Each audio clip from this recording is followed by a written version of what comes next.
Hello प्यारे दोस्तों, स्वागत है आपका इंटरव्यू क्लासेस में। आज हम बात करेंगे अपने 8वीं बोर्ड के विज्ञान मॉडल पेपर की। ये अपना दूसरा मॉडल पेपर है। उससे पहले एक मॉडल पेपर डिस्कस कर चुके हैं जिसमें हमने सारे क्वेश्चन किए हैं। इस मॉडल पेपर के भी 25 के 25 क्वेश्चन हम करेंगे, ठीक है। 80 नंबर के हैं, 2.5 घंटे टाइम मिलने वाला है। बाकी भी सारे सब्जेक्ट हैं, उनके सारे मॉडल पेपर का सल्यूशन आपको इस यूट्यूब चैनल पे मिल जाएगा। तो आप नए हो तो सब्सक्राइब ज़रूर कर लें, वीडियो को लाइक करें, दोस्तों के साथ शेयर करना बिल्कुल भी नहीं भूलें। चलिए स्टार्ट करते हैं अपने इसके आंसर।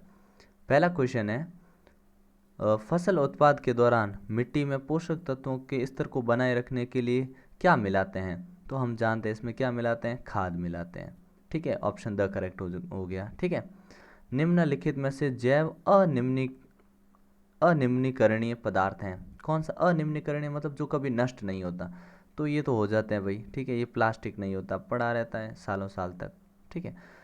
सोडियम धातु को सामान्य ताप पर जिस द्रव में रखते हैं वह है, सामान्य ताप पर सोडियम धातु को हम किस में रखते हैं? तो हम जानते हैं मिट्टी के तेल, ठीक है ना, मिट्टी के तेल में रखते हैं। अगला देखिए, अक्षय प्राकृतिक संसाधन के उदाहरण है। अक्षय मतलब जिसका क्षय नहीं हो, जो कभी खत्म नहीं हो। तो हम जानते हैं कोयला खत्म हो सकता है, हो जाएगा, ये भी, पेट्रोल भी, ठीक है। वन भी खत्म हो जाएंगे, काटते रहेंगे, लेकिन वायु। तो अपना ऑप्शन करेक्ट क्या हो गया? वायु, ठीक है। निम्नलिखित में से कौन से वन्य जंतु संकटापन स्पीशीज की श्रेणी में सम्मिलित है? तो हाथी है बिल्कुल, अजगर भी है, काले हिरण भी है। तो अपना ऑप्शन द करेक्ट हो गया, ठीक है। घर्षण है, घर्षण क्या है? शत्रु है बिल्कुल, मित्र, मित्र भी है, ठीक है। तो दोनों है, ऑप्शन श करेक्ट हो गया, दोनों है, ठीक है। नेक्स्ट देखिए, निम्न में से किस वाक् ध्वनि की आवृत्ति न्यूनतम होने की संभावना है? तो पुरुष की, ठीक है ना। कई बार कर चुके हैं हम ये क्वेश्चन। आसूत जल में नमक घोलने के बाद यह विद्युत का हो जाता है।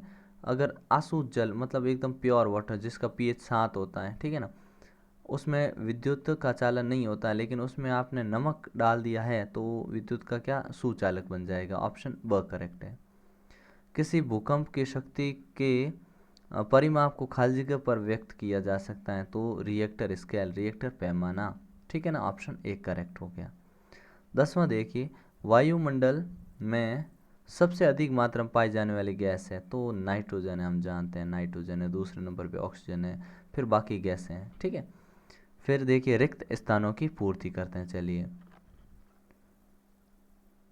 पहला है, फसल उगाने के पहले चरण मिट्टी की, प्रथम चरण में मिट्टी की खाली जगह होती है, क्या होती है? तैयारी होती है, ठीक है ना। आंसर सब लिखे हुए हैं आपके, ठीक है ना। धातुएं अम्लों से अभिक्रिया कर खाली जगह गैस देती हैं, तो हम जानते हैं हाइड्रोजन, H2 हाइड्रोजन गैस देती है। और एकदम सटीक आंसर है, आपको कुछ भी सोचना नहीं है और यही आपको याद करने। फिर देखिए, पेट्रोलियम के विभिन्न संगठकों को पृथक करने का प्रक्रम कहलाता है? तो परिष्करण कहलाता है। जैव विविधता के संरक्षण के उद्देश्य से खाली जगह क्षेत्र बनाए जाते हैं। तो जैव विविधता बचानी है तो हम क्या क्या बनाते हैं? देखिए, वन्य जंतु अभ्यारण्य बनाते हैं, जैव मंडल बनाते हैं, राष्ट्रीय उद्यान बनाते हैं, ठीक है। तो ये तीनों। एक टोड पोल जिस प्रक्रम द्वारा वयस्क में परिवर्तन होता है वह कहलाता है कायांतरण, ठीक है। नेक्स्ट वाले आ जाओ सवाल पे। रबी फसल के दो उदाहरण, गेहूं, चना, मटर, ठीक है, कोई भी दो लिख दो। दो अधातु पदार्थों के नाम, तो आप कार्बन दे सकते हो, ऑक्सीजन, हाइड्रोजन, क्लोरीन, ये चारों के चारों अधातु हैं, ठीक है, कोई भी दो लिख दो। फिर आपसे पूछा है पीसीआरए का पूरा नाम, तो इंग्लिश में होता है petroleum conservation research association, Hindi में होगा पेट्रोलियम संरक्षण अनुसंधान संघ, ठीक है। सजीवों के लिए जनन क्यों आवश्यक है, क्यों महत्वपूर्ण है? क्योंकि जनन एक पीढ़ी को दूसरी पीढ़ी तक जीवित रहने योग्य बनाता है और प्रत्येक जीव एक निश्चित अवधि तक सीमित रहते हैं, ताकि सीमित रहते हैं, इससे क्या है, संतति सारी नष्ट हो जाएगी। तो ऐसे ही अपने समान जीव उत्पन्न करने की जो क्षमता होती है वो जनन होती है, और ये जनन आवश्यक है ताकि अपना ये जो वातावरण है, पर्यावरण है और ये धरती पे जीवन है, ये चलता रहे, ठीक है। तो ये डेफिनेशन यहाँ से आप आराम से लिख सकते हैं। निषेचन के प्रकार लिखिए। तो निषेचन आप जानते हैं दो प्रकार का होता है, आंतरिक निषेचन और बाह्य निषेचन। आंतरिक जो मादा के शरीर में संपन्न होता है, और बाह्य निषेचन जो मादा के शरीर के बाहर होता है, ठीक है। फिर आपको मिलान करना है। मिलान में देखिए, जीवाणु, जीवाणु क्या होता है? तो जीवाणु होता है अपना हैजे का कारक। राइजोबियम ये नाइट्रोजन का स्थिरीकरण करता है। लैक्टोबैसिलस ये अपना दही बनाता है। हीस्ट हीस्ट ब्रेड बेकिंग में, ठीक है। प्रोटोजोआ प्रोटोजोआ मलेरिया का है, ठीक है। एक विषाणु विषाणु एड्स का है, ठीक है ना। ये एकदम करेक्ट आंसर है, ठीक है। नेक्स्ट है कि पॉलीथीन क्या है? तो पॉलीथीन क्या आप जानते हैं? पॉलीथीन क्या है? पॉलीथीन पॉलीएथिलीन का योगात्मक बहुलक है तथा व्यापार में पॉलीथीन के नाम, व्यापारी लोग हैं ना, वो पॉलीथीन के नाम में इसका यूज़ करते हैं। पॉलीथीन ज़्यादा प्रचलित है। ये ताप प्लास्टिक है, मतलब गर्म करने पर नरम हो जाता है, जिससे इसको कई आकृतियों में ढाला जा सकता है, ठीक है। ये नॉर्मली न तो पानी, अम्ल, क्षार, कार्बनिक विलायक के साथ कोई अभिक्रिया नहीं करता है, इसलिए बहुत ही महत्वपूर्ण हो जाता है, ठीक है ना। फिर है क्या होगा यदि मिट्टी की ऊपरी परत अनावरित अनावरित हो जाए? तो देखिए इसके लिए आंसर थोड़ा नीचे दे रखा है, ये रहा। यदि मिट्टी की ऊपरी परत अनावरित हो जाएगी तो मिट्टी की परत हटने से उसके नीचे कठोर चट्टानें दिखने लगेगी, ठीक है। ह्यूमस की मात्रा में कमी हो जाएगी, ठीक है, और भूमि बंजर हो जाएगी। इसको कहते हैं हम मरुस्थलीकरण, ठीक है ना। नेक्स्ट देखिए, नेक्स्ट क्या बोला क्वेश्चन ने? नेक्स्ट बोला है वायुमंडल में CO2 की मात्रा बढ़ जाए तो क्या होगा? तो देखो CO2 की मात्रा बढ़ने से फसलों और पेड़ पौधों का विकास तेजी से होगा, लेकिन उससे जलवायु का स्तर बहुत गिर जाएगा, ठीक है, और मानव पे इसका बुरा प्रभाव पड़ेगा, ये लिख सकते हैं आप। नेक्स्ट है कि मनुष्य में निषेचन प्रक्रम को समझाइए। तो मनुष्य में निषेचन प्रक्रम क्या होता है? अपने समान संतति उत्पन्न करने की क्रिया क्या होती है? निषेचन कहलाती है, जिसमें सर्वप्रथम शुक्राणु और अंडाणु का संलयन होता है और प्रक्रम में मादा के अंडाणु और नर के शुक्राणु का संयोजन होता है। निषेचन के परिणाम स्वरूप युग्मनज का निर्माण होता है और नई संतति में कुछ लक्षण माता से कुछ लक्षण पिता से वंशानुगत होते हैं, ठीक है। यह निषेचन शरीर के अंदर होता है, अतः इसे आंतरिक निषेचन भी कहते हैं। ये इस प्रकार है। फिर देखिए नेक्स्ट है, अगले क्वेश्चन पे आ जाते हैं कि चिकनी सतह पर दौड़ना अधिक कठिन क्यों होता है? तो हम जानते हैं क्योंकि चिकनी सतह पर चलने से घर्षण ठीक से न होने के कारण फिसलने का डर लगा रहता है, इसलिए उस पर चलना मुश्किल होता है, क्योंकि पकड़ मजबूत हो नहीं पाती है, जिससे गिरने का डर रहता है, जिससे चलना मुश्किल होता है, ठीक है। अब नेक्स्ट सवाल पूछा है कि आप ये बताइए कि जो तड़ित और मेघ गर्जना की घटना एक समय और समान दूरी पे होने के बावजूद भी हमको तड़ित पहले दिखाई देता है और मेघ गर्जना बाद में, मतलब बिजली पहले चमकती दिखाई देती है लेकिन उसकी इसका मतलब समझाइए। तो ये सही बात है, हाँ। क्यों? क्योंकि तड़ित पहले दिखाई देती, मेघ गर्जना बाद में। इसका कारण है कि वायु में प्रकाश की चाल जो है वो 3 × 10⁸ मीटर प्रति सेकेंड है और ध्वनि की चाल 330 मीटर प्रति सेकेंड है। इसका मतलब प्रकाश की चाल बहुत ज़्यादा तेज़ है और ध्वनि की चाल है धीमे। तो प्रकाश की चाल तेज़ है तो लाइट हमको पहले दिख जाएगी, और क्योंकि ध्वनि धीरे पहुंचती है हमारे पास तो हमें बाद में सुनाई देगा, ठीक है ना, गड़गड़ाहट। फिर देखिए 10वां, सुचालक और चालकहीन यानी कुचालक में अंतर स्पष्ट कीजिए। 2 नंबर का है, मैंने काफ़ी ज़्यादा अंतर दिए ताकि आप इनको बेहतरीन ढंग से पढ़ लो, आगे काम आएंगे। क्या है कि सुचालक कुचालक में क्या होता है? विद्युत धारा इनमें प्रवाह आसानी से होती है, इनमें नहीं होती है। क्यों होती है? क्योंकि इसमें मुक्त इलेक्ट्रॉन होते हैं, इनमें मुक्त इलेक्ट्रॉन नहीं होते हैं। प्रतिरोध इनका बहुत कम होता है, तभी तो आसानी से विद्युत के सुचालक होते हैं। ये प्रतिरोध कर देते हैं, मतलब विद्युत का चालन नहीं करते हैं। ऊष्मा का प्रवाह आसानी से हो जाता है, इनमें ऊष्मा का प्रवाह नहीं होता, ऊष्मा के लिए ये कुचालक होता है, ठीक है ना। और विद्युत क्षेत्र सतह पर होता है किंतु पदार्थ के अंदर शून्य होता है, जबकि इसमें क्या होता है? विद्युत क्षेत्र कुचालक पदार्थ के मौजूद ही नहीं रहता है, ठीक है। इसके उदाहरण तांबा, सोना, एल्यूमिनियम, चांदी, इसके रबर, पेपर, कांच, लकड़ी, ये इसके एग्जाम्पल हो गए। फिर नेक्स्ट है क्वेश्चन, तड़ित से अपनी सुरक्षा के 3 उपाय बताइए। तो ये रहे 3 उपाय। आप 3 उपाय क्या करेंगे? हम 4 लिख दिए, आपको कोई 3 एग्जाम में लिखने हैं। कि गाड़ी में बैठे हैं तो उसके दरवाजे बंद कर लें, खुले मैदान पर हैं तो सिमट कर बैठें, और विद्युत धाराओं और धातु की चीज़ों को बिल्कुल भी नहीं छूना है, ठीक है ना, ये ध्यान रखना, और फ़ोन का प्रयोग नहीं करना है, ठीक है।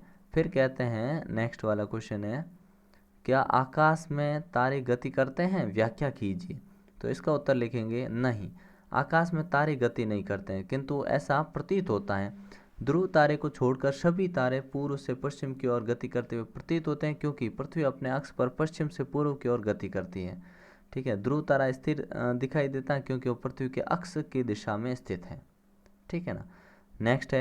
नेक्स्ट अपने है कि वन महोत्सव क्या है। तो जुलाई के प्रथम सप्ताह यानी 1 से 7 जुलाई में वन को बचाने के लिए एक जागरूकता का जो अभियान चलाया गया उसी वन महोत्सव कहा जाता है। ठीक है, इस अभियान में सभी लोगों को जागृत किया जाता है। ठीक है, फिर खंड स में आ जाते हैं कि खाद्य विषाक्तन से क्या समझते हैं। तो खाद्य विषाक्तन का मतलब हो गया खाना ऐसा जो, ठीक है, जिसमें आमतौर पर वायरस बैक्टीरिया ऐसे मिल जाए, वो खाद्य पदार्थ विषाक्त हो जाएगा। ठीक है, और वो मनुष्य के लिए हानिकारक होता है क्योंकि कभी कभी मृत्यु तक हो सकती है ऐसा होने पे।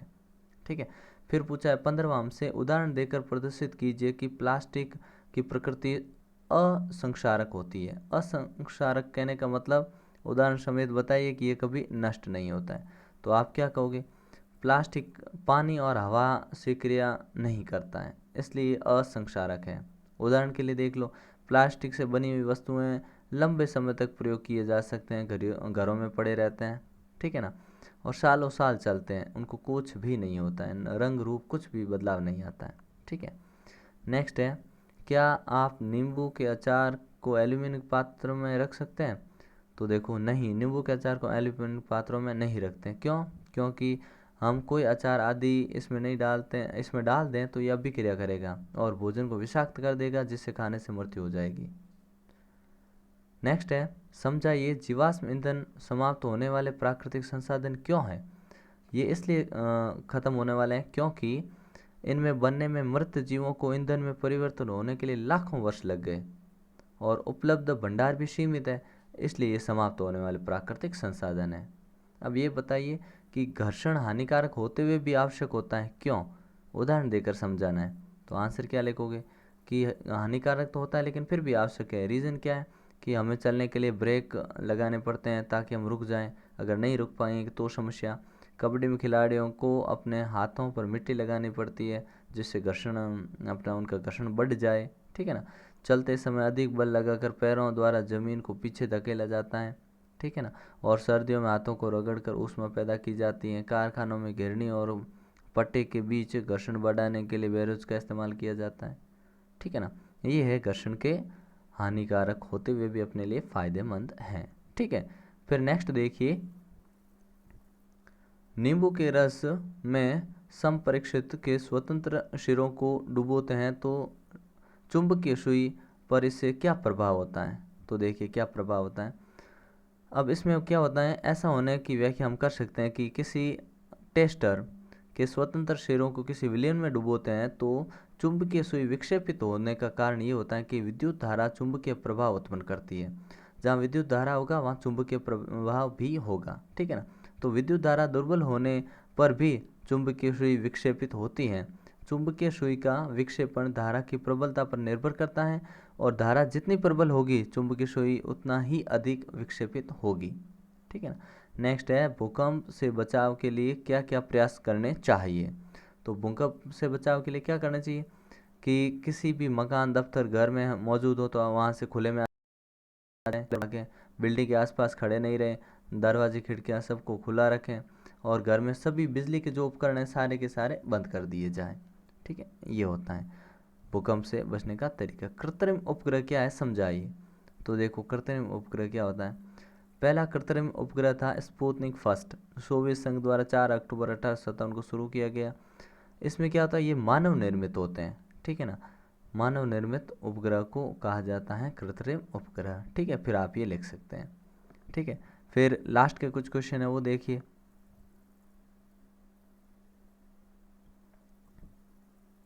सिंचाई क्या है। अब इसमें पूछा हमसे कि सिंचाई क्या है। इसमें आप दोनों में से कोई भी कर सकते हो, कृषि औजारों के बारे में लिखना चाहो लिख सकते हो, नहीं तो सिंचाई के बारे में। तो हम जानते हैं उचित समय एवं विभिन्न अंतराल पर खेतों में जल देने का जो कार्य होता है, जल देना सिंचाई कहलाता है। इसकी दो विधियाँ, छिड़काव तंत्र है और दूसरी है ड्रिप तंत्र। छिड़काव तंत्र में क्या होता है, असमतल भूमि में ये ज़्यादा काम में लिया जाता है। ठीक है ना, और यहाँ पे पाइपों के ऊपर घूमने वाली नोजल लगाते हैं, फंवरे टाइप, वो घूमते रहते हैं और पौधों को पानी मिलता रहता है, ठीक है ना। और मिट्टी के लिए ये विधि काफ़ी उपयुक्त होती है, कौन सी, बलुई मिट्टी के लिए, ठीक है ना। फिर है ड्रिप तंत्र। इस विधि में जल बूंद बूंद करके पौधे के में गिरता है। इस विधि का उपयोग कर जल को व्यर्थ नहीं जाता, मतलब इस विधि में जल बिल्कुल भी व्यर्थ नहीं जाता। यह फलदार पौधे, बगीचों और वृक्षों को पानी देने के लिए सर्वोत्तम विधि होती है, ठीक है, जहाँ पानी बिल्कुल वेस्ट नहीं होता। नेक्स्ट वाला क्वेश्चन देखिए। अब आपको अंतर स्पष्ट करना है इनमें, ठीक है, ये भी कर सकते हैं, ये ऊपर वाला भी कर सकते हैं, तो हम ऊपर वाला कर लेते हैं कि वन्य प्राणी और उद्यान और जैव मंडलीय आरक्षित क्षेत्र में क्या अंतर है। तो पहला अंतर है, यह वन्य जंतुओं के लिए आरक्षित है, यहाँ वे स्वतंत्र रूप से अपने प्राकृतिक आवास और संसाधनों का उपयोग कर सकते हैं। और जैव मंडलीय में क्या होता है, ये वन्य जीवन, पौधों और जंतुओं और उस क्षेत्र के आदिवासियों का पारस्परिक ढंग से जीवन यापन करने हेतु विशाल क्षेत्र होता है। इसमें आदिवासी भी हो सकते हैं, इसमें आदिवासी नहीं होते, ये ध्यान रखिएगा। फिर है चिड़ियाघर और अभ्यारण्य में क्या अंतर है। तो वह स्थान जहाँ जंतुओं को संरक्षण देते हैं उसे चिड़ियाघर कहते हैं, और जहाँ वन्य जंतुओं को संरक्षण दिया जाता है उसे अभ्यारण्य कहा जाता है। ये कृत्रिम होते हैं, ये प्राकृतिक होते हैं। चिड़ियाघर बनाया जाता है और ये प्राकृतिक होते हैं। यहाँ जंतुओं को तैयार किया हुआ भोजन दिया जाता है। चिड़ियाघर में भोजन तैयार करके खिलाना पड़ता है और यहाँ पे वनों से प्राप्त हो जाता है, ठीक है ना।